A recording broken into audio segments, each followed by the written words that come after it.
Guys, samahan niyo ako na mag-unbox ng ating parcel from Burmax.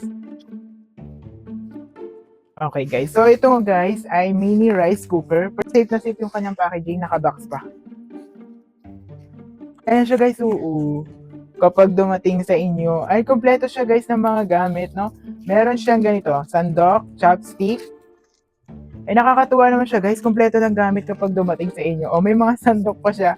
Talagang pang solo living siya guys. So ang ganda, ang cute din. Meron pa siyang bowl, di ba? Pang solo living talaga.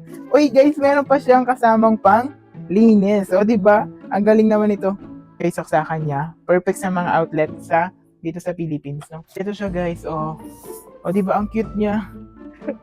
Tingnan niyo naman yung itsura niya guys. Ang cute, no? Very minimalist yung kanyang kulay, no? Meron siyang on-off dito. Ayan. Tapos, ito yung kanyang pinaka-loob. Handstick na yung kanyang loob.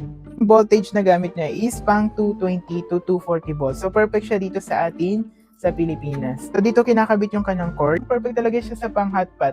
No? So, pwede siya, guys, lutuan ng rice kasi rice cooker nga siya. So, rice siya.